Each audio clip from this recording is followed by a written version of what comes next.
Hi guys, I'm back with book 19 of 365. 19 is going to be book 5 in the Black Dagger Brotherhood, in case you hadn't guessed. Book 5 is Lover Unbound, and this is Vicious and Dr. Jane Whitcomb's story. So, you know how it goes. First, let's get a shot of this lovely cover. There we go. Lover Unbound. Blue. Okay, so in this story, there's a lot of flashbacks, and we get to hear about how Vicious grew up, and a lot about his father, and who he eventually learned who his mother is in this story, and why he was treated the way he was. But because of the way he was treated, he's, for lack of a better term, he's vicious. You know, and he was born with this glowy hand that kind of like incinerates things, and his father was like the meanest badass around, and not in a good way, and didn't treat him any better because he was son, sometimes treated him worse. So, and he has tattoos on his face and his hands and his thighs around his, you know, and his father did all that kind of like as a warning to people. So Jane is a doctor. She's a trauma surgeon, and she runs into Vicious because he gets injured without the Brotherhood there, and he gets taken to a human hospital. And needless to say, vampire anatomy is a little different than human, so she takes an interest. Besides the fact that she is just a surgeon and wants to save this guy from dying. So, and then he kind of attaches to her, and when they come and spring him out, he demands that they bring her too, and that's how she gets involved.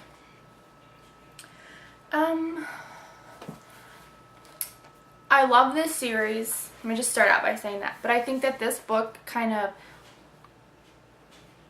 shows a divergence in how the stories were and how they become. And this is kind of like an in-between book, and I didn't really enjoy it. I just don't enjoy Vicious very much. I guess he's not my favorite brother. I did like Doc Jane a lot. Their ending, their happily ever after, is awful. I think it's very contrived. I think it's just, and the way, if I hadn't read the rest of the series, I'd be very upset with this book, because like the ending is real short and cuts it off, and it doesn't explain a lot, and even in the next couple of books, they're not really there. Not really. They don't deal with a lot of things that happen in this book. They just kind of gloss over it, and I didn't like that.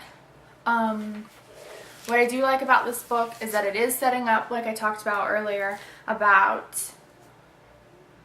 like introducing more characters in each book, so you get a little bit of storyline for everybody.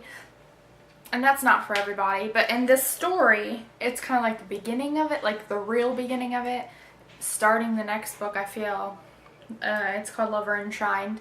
I feel like it's very like 10% of the story is for the brother, 10% is, you know, John Matthews, 10% is revenge. So I think this was a medium book, and where she's trying to expanding her area and how she writes things, and it was just okay for me. I would say my least favorite book by far.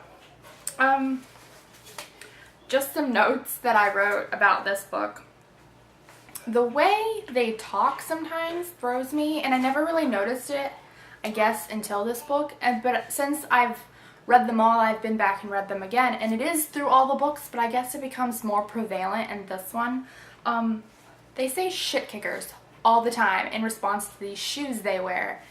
And if this is like a specific brand of shoes, which I highly doubt, I apologize ahead of time. But it's boots. They're army boots, they're regular boots, they're steel-toe boots. They're shoes, but they don't need to be called shit kickers every time, even in the narrative voice. I really don't like that, and I feel like it comes up a lot, like more than normal. I'm a female, and I've read female-based books that don't talk about shoes as much, and it's never referred to anything besides shit kickers, and I don't like that. Also, half the time they're speaking in this very formal, my brother, my lord, male of worth kind of tone, and the other half the time they're talking in this pre-teenager gangbanger wannabe, yo bro, what's up? Really? I mean, it's just such a, they're like half-century old vampires, and they're talking like MTV raps. So, I don't know. That to me is a little, it gets better. It's just, I would say it just starts in this book that it becomes a lot of, like, what are you talking about? And don't get me wrong, or don't get me started on the texting. Like, anytime she shows anybody texting, I'm a texter. I text a lot, my family texts a lot, I text everybody. I know how to spell stuff. I don't have to shorten it down to words so small. I don't even know what they're saying. That's how bad it is in this book sometimes. I'm like, really? What are you writing? Nobody texts like that. Nobody. So, those are just some issues that I've had, and I thought I'd bring up now. Now that they're becoming bigger issues. They do kind of even out later on in the series, so. In this story, we're introduced to, I think, first one big term that, where like a position becomes, not available, but you become aware of, the primal.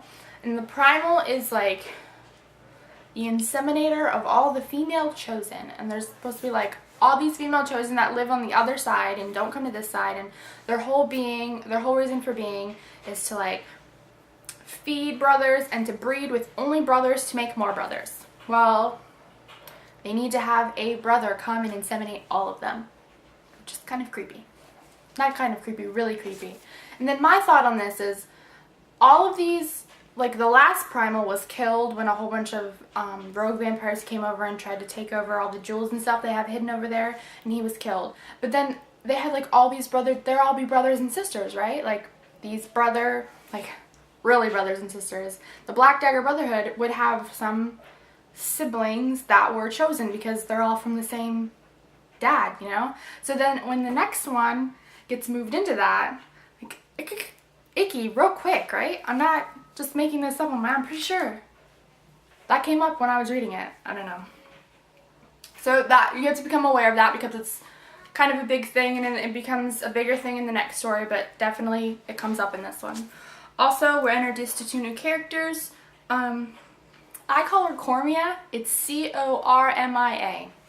She's a chosen, and she's the chosen, the representation of the chosen for the primal. Like, the primal and the representative have sex, and it kind of like ends this whole ritual thing. You know, she's like saying, hey, you have sex with me, you're having sex with the whole thing.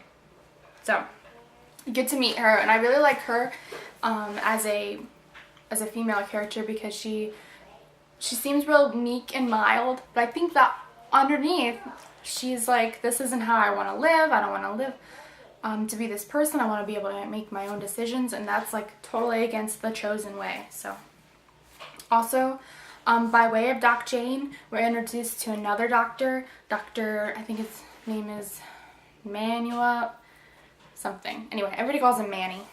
And he's like her chief of, she's the chief of trauma and he's the chief of the hospital. Don't quote me on that.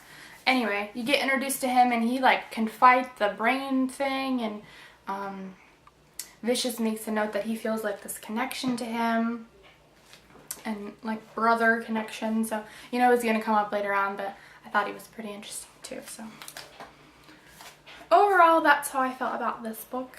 I don't think I was too harsh, but definitely least favorite books, so hopefully I wasn't too harsh. The next book is Lover and Shine, which is Fury's story, and that's Sada's twin, and Cormia is more heavily involved in that one. So that one should be up real soon, guys. I have been getting these out a lot faster now. So if you like this book, or if you didn't like this book, or you agree or disagree with me, let me know in the comments. I love to know what other people think of them. I love reading other people's reviews and watching other people's reviews, so let me know. See you guys, bye.